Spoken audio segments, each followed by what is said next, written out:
तो दोस्तों नमस्कार। और हम बात करने जा रहे हैं शनि का जो गोचर हो रहा है उसके बारे में। बहुत से यूट्यूब के वीडियोस और टीवी चैनल, न्यूज़ चैनल पे बहुत से लोग बड़े-बड़े अच्छे-अच्छे कपड़े पहन के, तिलक, टीका और रुद्राक्षी माला पहन के आके आपको बता रहे हैं कि शनि का जो गोचर हो रहा है उससे बड़ा ही कष्ट होने वाला है कुछ राशियों को, और कुछ राशियों को अचानक से लाभ होने वाला है। कुछ लोग करोड़पति बनने वाले हैं। शनि वॉर करके एक चैनल दिखा रहा है बकवास। तो इनको देख के डरना नहीं है, इनको देख के आपको बहुत ज़्यादा वहम नहीं पैदा करना है। सबसे पहले तो आपको ये पता होना चाहिए कि राशि क्या होती है। राशि हमारे जन्म के समय चंद्रमा जिस राशि में गोचर कर रहा होता है वो हमारी जन्म राशि होती है। जैसे मेरे जन्म के समय चंद्रमा कुंभ राशि में था तो मेरी कुंभ राशि हुई। आपके जन्म के समय किसी का मेष में होगा, किसी का मिथुन में होगा, किसी का वृषभ में होगा, वो उनकी राशि होती है। ग्रह जो है वो हमेशा ही गोचर कर रहे होते हैं। इस धरती पे कुछ भी स्थायी नहीं है, पूरी धरती घूम रही है, सारे ग्रह घूम रहे हैं, रुकता कुछ भी नहीं है। सारी धरती है, सारा ब्रह्मांड, और जितने भी ब्रह्मांड है सभी एक स्पंदन में है।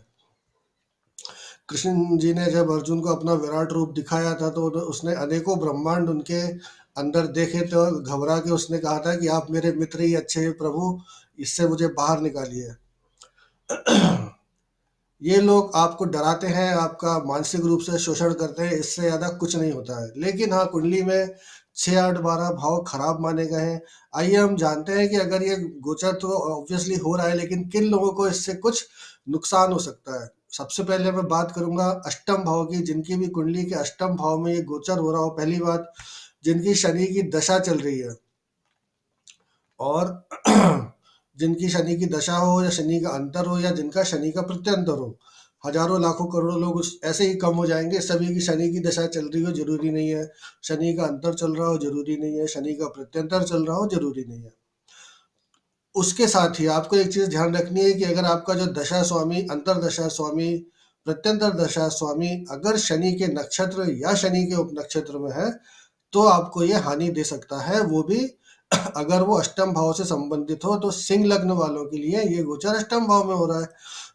आपको अगर आप चाहे तो मैं इस वीडियो के एंड में एक छोटा सा वीडियो डालूंगा तीनों लग्नों के लिए, 6, 8, 12 में जहाँ पे भी हो रहा है। छठा भाव वैसे इतना बुरा नहीं होता है, लेकिन अष्टम को कोई भी किसी भी प्रकार का ज्योतिष हो एक बुरा भाव माना गया है।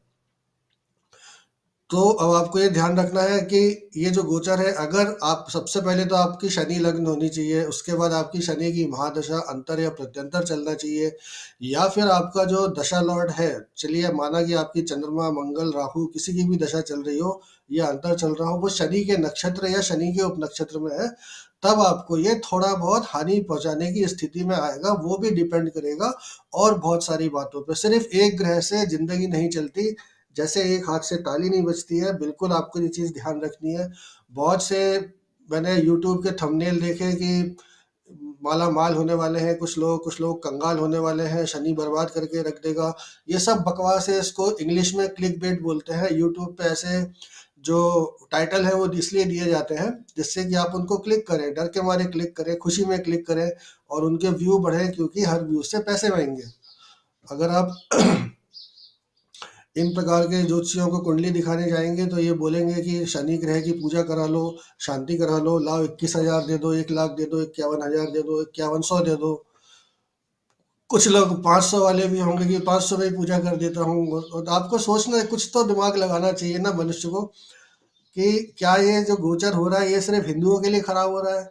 शनि क्या मुसलमान को या क्रिश्चियन को या इजरायली लोगों को परेशान नहीं करेगा, वो सिर्फ हिंदू लोगों को ही करेगा। उसका दिमाग खराब है शनि का, वो सिर्फ हिंदू लोगों को ही टारगेट करेगा।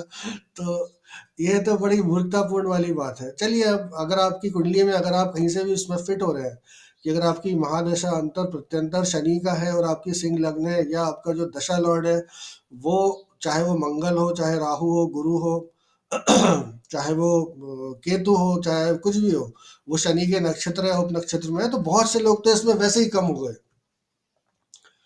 तब आपको थोड़ा बहुत हानि देगा। उसमें भी अगर किसी शुभ ग्रह की दृष्टि अष्टम भाव पे आ रही है और अष्टम भाव में और भी कोई शुभ ग्रह बैठे हुए हैं और आपका जो ये दशा लॉर्ड है ये और भी अच्छे भावों को सिग्निफाई कर रहा है, तो आपको कुछ ज़्यादा नुकसान नहीं होना है।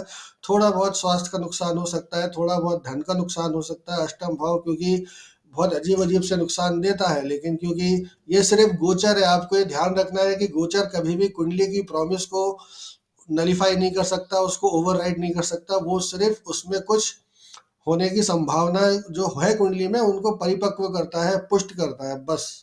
अगर आपकी कुंडली में ऐसा कुछ नहीं है, तो इस गोचर से आपको कोई हानि नहीं होने वाली है। चाहे आप सिंह लग्न के जातकों को जिनकी कुंडली में अष्टम भाव में है, लेकिन अगर है तो भी आप ये मान के चलिए कि बहुत ज़्यादा कोई नुकसान नहीं होना है। छोटा-मोटा स्वास्थ्य की समस्या आ सकती है, छोटा-मोटा आपको खाने-पीने में कुछ मतलब फूड पॉइज़निंग छोटी-मोटी दस्त लग सकते हैं, पेट खराब हो सकता है, इससे ज़्यादा कुछ नहीं होगा।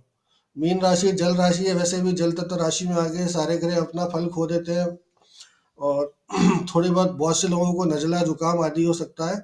इससे ज़्यादा घबराने की कुछ मतलब, ना दुनिया तबाह होने जा रही है, ना कोई युद्ध होने जा रहा है, ना कुछ होने जा रहा है। तो ना तो सिंह लग्न वालों को डरने की आवश्यकता है जिनकी की कुंडली में ये हो रहा है।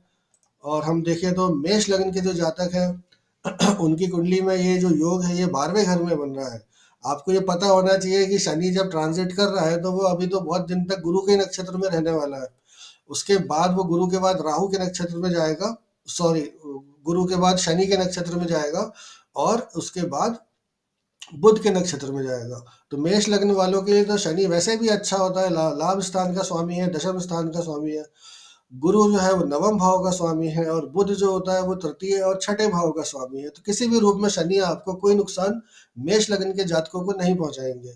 तुला लग्न, सिंह लग्न के जातकों की हमने जो बात करी थी, सिंह लग्न के जातकों को अगर हम देखें जिनके की अष्टम भाव में ये हो रहा है, तो इनके लिए गुरु पंचम भाव का स्वामी है।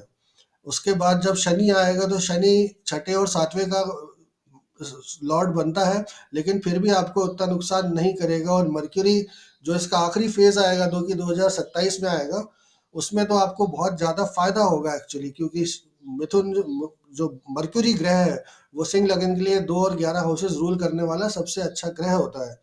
तो हमने देखा कि जो सिंह लग्न है, जो मेष लग्न है, जिनके लिए 12वें घर में आ रहा है, उनको भी कोई नुकसान नहीं होता दिख रहा। उल्टा फॉरेन ट्रैवल वगैरह हो सकती है, विदेशी आय के स्रोत बन सकते हैं। आपको फॉरेन, जो अगर आप बिजनेसमैन हैं, तो आपको विदेशों से आय के स्रोत बन सकते हैं। उसके अलावा भी अगर हम बात करें, तो यहाँ पे आप किस लगन के लिए ये गोचर छठे भाव में होगा, मेष 2 3 1 2 3, तुला वालों के लिए छठे भाव में होने जा रहा है। तो तुला के लिए भी आप देखिए, शनि जो रूल करता है, चौथा और पांचवा हाउस रूल करता है, जो कि खराब हाउस नहीं होते। उसके बाद हम गुरु की बात करें, तो वो तीसरा और छठा भाव रूल करता है, वो भी खराब हाउस नहीं होते। बुध की हम बात करें, तो वो नौवा और 12वां हाउस रूल करता है, ये भी खराब हाउस नहीं है, क्योंकि बुध जनरली एक अच्छा प्लैनेट है। संगत में अपनी विसंगति देने लगता है, जैसी संगत वैसी ही पंगत, वैसा बुध का काम है। लेकिन इसमें तीनों ही स्थितियों में आपको, तुला लग्न वालों को भी कोई हानि नहीं होने वाली है, कुछ भी मत डरिए। ये जो लोग आपको डरा रहे हैं, धमका रहे हैं, यूट्यूब चैनल पे, न्यूज़ चैनल पे, अभी मैं एबीपी न्यूज़ देख रहा था, वहाँ बकवास चला रहे हैं, शनिवार ये वो, ऐसा कुछ भी नहीं होने जा रहा है। आप सबका बहुत अच्छा होगा, बहुत शुभ होगा। आपकी अगर शनि की दशा चल रही हो, तो सबसे अच्छा उपाय हनुमान जी की साधना करना है।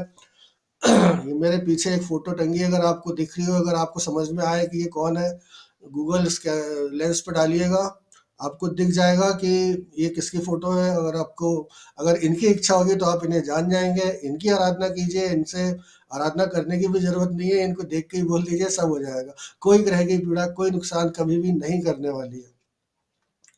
और एक चीज ध्यान रखिए, ये जो हर महीने का राशिफल आप देखते हैं, डेली का राशिफल देखते हैं, वार्षिक राशिफल देखते हैं, ये सब आपको नहीं देखना है, क्योंकि ये सब आपका सिर्फ समय बर्बाद करने की युक्तियां होती हैं, जो कि न्यूज़ चैनल वाले, यूट्यूब वाले करते हैं, क्योंकि आपका आदत बना दी गई है इतने सालों से ये सब दिखा दिखा के। और आप अपने कर्म को छोड़ के निठल्ले होते जा रहे हैं, भाग्यवादी होते जा रहे हैं, कर्मवाद से हटते जा रहे हैं। हमारा जो सबसे बड़ा शास्त्र है गीता, उसमें कर्म की प्रधानता दी गई है, रामचरितमानस में कर्म की प्रधानता दी गई है। प्रभु श्री राम ने स्वयं कितना सब कुछ झेला अपने, जब मनुष्य रूप में वो आए। उनसे कुछ सीखिए। अगर आप ये चाह रहे हैं कि मेरे साथ कुछ चमत्कार हो जाएगा, एक रात में मैं करोड़पति बन जाऊंगा, मेरी सारी समस्याएं हल हो जाएंगी, तो वो नहीं होती हैं। हर आदमी का एक नियति फिक्स है, जन्म के समय हमारा भाग्य फिक्स हो जाता है, उसको दुनिया की कोई शक्ति नहीं बदल सकती सिवाय किसी संत महात्मा के। संत महात्मा के आशीर्वाद इसलिए हमेशा लेने चाहिए, हमेशा सत्य बोलना चाहिए, हमेशा जीवन में अच्छे कार्य करने चाहिए, लोगों की सेवा करनी चाहिए, भूखे को भोजन कराना चाहिए, जिसको जो आवश्यकता है आप अपनी क्षमता के अनुसार करिए। अच्छे कर्म सृजित करते जाइए, जिससे कि आपके पुराने कर्म जब खत्म हो तो सिर्फ अच्छे कर्म रहे और ये जो आत्मा जो इस शरीर में बैठी है, ये मोक्ष को प्राप्त हो।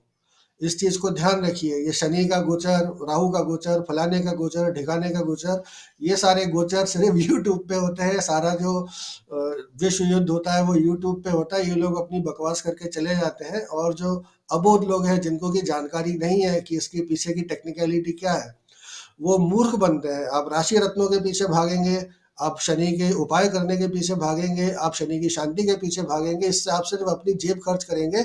ये सब छोड़ के अच्छे कर्म में लग जाइए।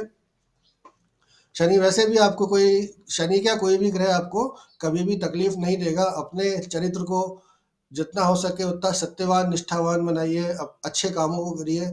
इतना ही मुझे आपसे कहना है। ये सारी बकवास देखना बंद कर दीजिए। ये सारी बकवास आपका सिर्फ नुकसान करेगी, आपके आने वाले बच्चों का नुकसान करेगी। वो भी आपकी तरह भाग्यवादी, रूढ़िवादी और मूर्ख बेवकूफ बनेंगे। ये सब यूट्यूब देख देख के इनसे बचिए। नमस्कार, जय श्री राम, जय महाराज जी।